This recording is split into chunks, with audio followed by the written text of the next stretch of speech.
वसुंधरा जी जो राजनीति करती थी, जाट की बहू, राजपूत की बेटी, गुजर की समधन, मेघवालों की भांजी, मीणों की बुआ, समाज ने वसुंधरा जी को नकार दिया। जाट उनके साथ नहीं। राजपूत अपना खुद का लीडर चाहता राजस्थान में, राजपूतों के 1 दर्जन नेता हो गए राजस्थान के अंदर तैयार।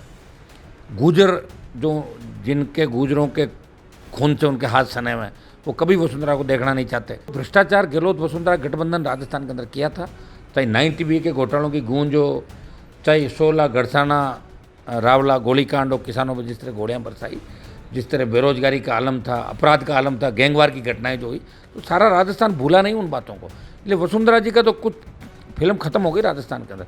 बीजेपी 160 कह रही है, 12 दूल्हे 1 दुल्हन। आप ये बताओ, बिना दूल्हे की बारात कोई चढ़ी आज तक? कौन दूल्हा बीजेपी का, बताओ मुझे। किसके नाम से वोट मांग रहे हैं यहाँ पे? कैसे सत्ता में आ जाएंगे? और जब सरकार गिरा रहे थे गहलोत की, तब भी मैं सरकार गिराने में था, ये सही है, लेकिन मैं अलग तरीके से था, उनके मानेसर कैंप में नहीं था। मैं अलग तरीके से बीजेपी के नेताओं के साथ था कि अगर सरकार गिरती है तो हम फ्लोर टेस्ट में पायलट को मदद करेंगे। जो मानेसर कैंप में पायलट की सरकार बचाने गए थे, वो कई आज गहलोत के समर्थन में बयान दे रहे हैं, और कई जो नहीं गए थे वो उनको पायलट के समर्थन दे रहे हैं। सुबह पायलट के समर्थन देते हैं, वापस गहलोत की तरफ देते हैं, और सुबह वापस पायलट की तरफ लोग देखते हैं कि सीएम कौन बन रहा है, उसी तरफ भाग रहे हैं। आरएलपी के नेता और सांसद हनुमान बेनीवाल बीकानेर में हैं। राजनीतिक घटनाक्रम जिस तरीके से तेजी से बदल रहा है राजस्थान में, और ख़ासतौर से बीकानेर संभाग में 9 तारीख को वसुंधरा राजे की रैली होनी है, इसको लेकर बात करते हैं हनुमान बेनीवाल से। हनुमान जी, वसुंधरा जी वापस आ रही हैं, कमबैक है उनका बीकानेर से शुरुआत करने वाली। वसुंधरा जी तो गई राजस्थान से, अब कहाँ रही है? वो तो गए हुए कितना समय हो गया, हमने फेंक दिया वसुंधरा को उठा के राजस्थान से। जो चुनाव था 18 का, 13 का चुनाव चुनौती के साथ लड़ा, हम जीत के गए। 18 में तो साफ ही कर दिया पूरा। और ये तो राष्ट्रीय लोकतांत्रिक पार्टी अगर चुनाव नहीं लड़ती तो वसुंधरा की बहुत कम सीटें आती राजस्थान के अंदर। आरएलपी के लड़ने से बीजेपी को बड़ा बेनिफिट पिछले उस चुनाव के अंदर काफ़ी सीटों पर हो गया था आरएलपी के लड़ने से। वसुंधरा जी जो राजनीति करती थी, जाट की बहू, राजपूत की बेटी, गुजर की समधन, मेघवालों की भांजी, मीणों की बुआ, हर किसी से राखी बंधाना का 36 कौम की बात करती थी। जाट समाज ने वसुंधरा जी को नकार दिया। जाट उनके साथ नहीं। राजपूत अपना खुद का लीडर चाहता राजस्थान में, राजपूतों के 1 दर्जन नेता हो गए राजस्थान के अंदर तैयार। गुजर जो जिनके गुजरों के खून से उनके हाथ सने हुए हैं, वो कभी वसुंधरा को देखना नहीं चाहते। और राजस्थान की जनता में उनका क्रेज खत्म हो गया, क्योंकि जो भ्रष्टाचार गहलोत वसुंधरा गठबंधन राजस्थान के अंदर किया था, चाहे 90B के घोटालों की गूंज हो, चाहे 16 गड़साना रावला गोलीकांड हो, किसानों पर जिस तरह गोलियां बरसाई, जिस तरह बेरोजगारी का आलम था, अपराध का आलम था, गैंगवार की घटनाएं जो हुई, तो सारा राजस्थान भूला नहीं उन बातों को। इसलिए वसुंधरा जी का तो कुछ फिल्म खत्म हो गई राजस्थान के अंदर, यहाँ भी हो गई। और दिल्ली में भी जो दिल्ली के नंबर 1 और 2 के नेता हैं, प्रधानमंत्री और अमित शाह, मेरे हिसाब से वो भी वसुंधरा जी को नहीं मानते, मिलने का समय भी नहीं देते। ऐसा दिल्ली के गलियारों के अंदर भी चर्चा है। और अब आना जाना तो ऐसा है कि सब लोग आते हैं जाते हैं, उससे क्या फ़र्क पड़ता? कोई कहीं आया जाए, उससे कोई फ़र्क नहीं पड़ता।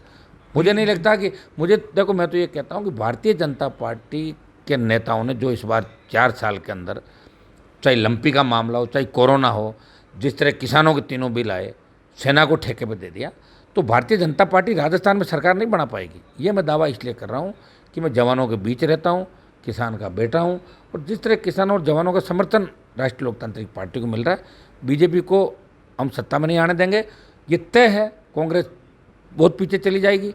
और अभी बाई इलेक्शन जो हुए उनका आप रिजल्ट उठा के देखें कि दरियावद के अंदर हमारा और बीटीपी का समर्थित उम्मीदवार था, उसने बीजेपी को थर्ड धकेल दिया, और बल्लभनगर में जहाँ आरएलपी लड़ी उसने बीजेपी को 4थे नंबर पर धकेल दिया, जमानत जब्त हुई। और सुनिए मेरी बात, वो हो सकता है कि उसमें कांग्रेस को फायदा मिल गया, लेकिन अब आने वाले चुनाव के अंदर कांग्रेस को फायदा नहीं मिलेगा उस चीज़ का। इस चीज़ का राष्ट्रीय वापस आएंगे दोबारा, कहने को तो सारे कह रहे हैं, कहने को सब लोग यही कहते हैं।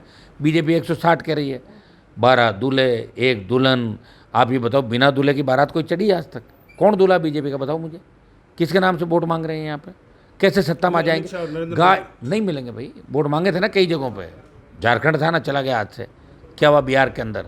ये आपका अब आप देख लीजिए, सरकार ने गिराने की बात कर रहे थे, बिहार के अंदर देखिए आपको छोड़ के एनडीए के सारे साथी छोड़ के चले गए। अकाली चले गए, नीतीश कुमार चले गए, आरएलपी मैं सबसे नया साथी उनका था देश के अंदर, मैं चला गया उनको छोड़ के। आपके धीरे धीरे शिवसेना चली गई, तो बीजेपी को भी दिल्ली में भी लोग पसंद नहीं करें, ऐसा नहीं है। लेकिन दिल्ली की परिस्थितियाँ अलग है, सामने मजबूत विपक्ष नहीं है, इसलिए वो सत्ता के अंदर आ रहे हैं। लेकिन राजस्थान के अंदर भारतीय जनता पार्टी वो ट्रेंड जो चला रहा ना, एक बार कांग्रेस और एक बार बीजेपी, आप भी नहीं मानोगे आसानी से। आप चूंकि मैं जिस पार्टी आरएलपी की बात कर रहा हूँ, आज राजस्थान में तीसरी बड़ी ताकत वही है, 3 विधायक है।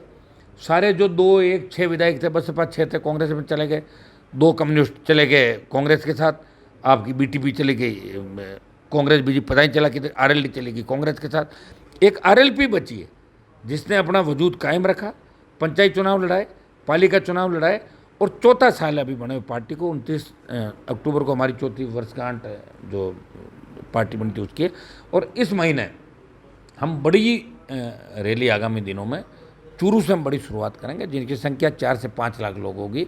4 से 5 लाख जवान किसान जुटेंगे। अग्निपथ को वापस लो। दूसरे हमारे जो स्टेट के दिल्ली के इश्यू है, बढ़ती महंगाई, दूसरे मामले, इनको लेके चूरू में बड़ी रैली आने वाले दिनों को लेकर जिस तरीके से देखिए, गहलोत सीएम रहना चाहते हैं, और ये सही है कि जो खेल सारा चला है दिल्ली में, कोई न कोई नेता इन्वॉल्व है, इनकी मदद कर रहा है। और पायलट मुख्यमंत्री बनना चाहते हैं, उनको कोई राजस्थान की जनता की पायलट को भी चिंता नहीं, वो सिर्फ मुख्यमंत्री पे कैसे करूं मैं, उसी के लिए पायलट लगातार लगे। मैं पहले दिन से बयान दे रहा हूं। हाँ, ये सही है, 2018 में मैंने ये भी कहा था कि सचिन पायलट अगर सीएम बनते हैं तो आरएलपी साथ है। ये कब कहा था?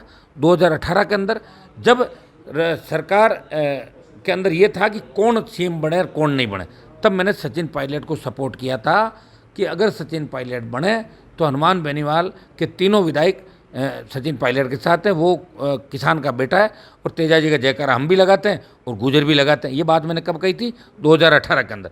और जब सरकार गिरा रहे थे गहलोत की, तब भी मैं सरकार गिराने में था, ये सही है। लेकिन मैं अलग तरीके से था, उनके मानेसर कैंप में नहीं था। मैं अलग तरीके से बीजेपी के नेताओं के साथ था कि अगर सरकार गिरती है तो हम फ्लोर टेस्ट में पायलट को मदद करेंगे, ये हमारा था। लेकिन आज की जो परिस्थितियाँ, उसमें राष्ट्रीय लोकतांत्रिक पार्टी किसी के साथ नहीं है। कांग्रेस मुक्त और बीजेपी मुक्त कैसे हो राजस्थान से, ये मैं चाहता हूँ। और पायलट युग तो इसमें आप सहमत हो? मैं ये कह रहा हूँ कि हमारा तो झगड़ा ये अब खुद का है कि आरएलपी सत्ता में कैसे आए। सचिन पायलट का तो मामला ही नहीं रहा ना, वो तो कांग्रेस का अंदरूनी झगड़ा हो गया। पायलट सीएम बनना चाहते हैं और गहलोत सीएम रहना चाहते हैं, ये तो उनकी कांग्रेस की लड़ाई होगी, उसमें आरएलपी थोड़ी आएगी। अगर कोई ऐसी परिस्थिति कुछ भी नहीं हो, कोई ऐसा आ ही नहीं सकते।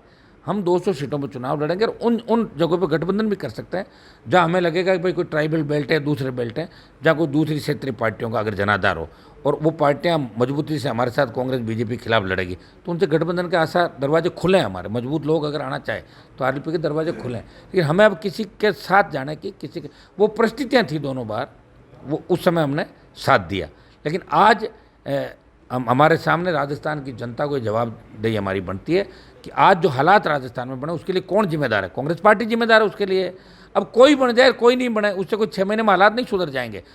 कांग्रेस और भारतीय जनता पार्टी के खिलाफ राष्ट्रीय लोकतांत्रिक पार्टी मजबूती से आने वाले दिनों में बड़ी रैलियां भी करेगी, आंदोलन भी करेंगे, और मजबूती से 2023 का हमारा मिशन उसको पूरा करने का प्रयास। विधायक मंत्री है, उन पर इस तरीके के आरोप लगते हैं कि वो अपने अपने क्षेत्रों के मुख्यमंत्री वही है। ये सही है, बिल्कुल। गहलोत की सरकार बचाने में जो लोग थे, वो अपने अपने इलाके के अंदर मुख्यमंत्री है, और गहलोत के करीबी लोगों पे जो आरोप लगे, चाहे महेश जोशी थे, मामला उठाता कौन है? बीजेपी तो नहीं बोलती, सिर्फ आरएलपी बोल रही है। बीजेपी कहाँ बोल रही है?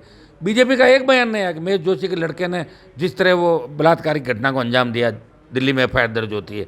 महेंद्र चौधरी नामा का विधायक, उसका भाई और जीजा जिस तरह हत्या करते हैं, जोरीलाल का मीणा बलात्कार, बेटे का मीणा बलात्कार के मामले में आता है, विदुड़ी का नाम आता है, और जो नाम दूसरे आते हैं, घूस में नाम आते हैं, भ्रष्टाचार में नाम आते हैं, उनको कुछ नहीं होता, क्योंकि वो गहलोत की सरकार बचाने में रहते हैं।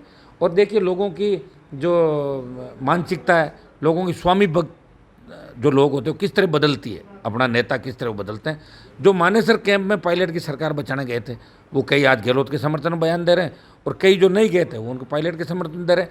सुबह पायलट के समर्थन देते हैं, वापस गहलोत की तरफ देते हैं, और सुबह वापस पायलट की तरफ लोग देखते हैं कि सीएम कौन बन रहा है, उसी तरफ भाग रहे हैं। और कांग्रेस के मंत्रियों, नेताओं, विधायकों के बयान आप देखिए कि 48 घंटे में 4-4 बार बयान चेंज हो। उन लोगों को आप क्या कहोगे, बताओ आप? तो 48 घंटे में 3-3, 4-4 बयान बदल दे। आपके मित्र वो गुड़ा भी बदल गई। हाँ, तो गलत है, अच्छी परंपरा नहीं है। वो तो बसपा जीत का कांग्रेस में चले गए ना, 2 बार चले गए, 1 बार नहीं, 2 बार चले गए, तो आदत है उनकी। वो भी बदल रहे हैं, वो सचिन पायलट। मैं तो ये कह रहा हूँ आदत है, क्या पता उधर बदल इधर बदल जाए फिर वापस गहलोत की तरफ, पता है क्या उनका?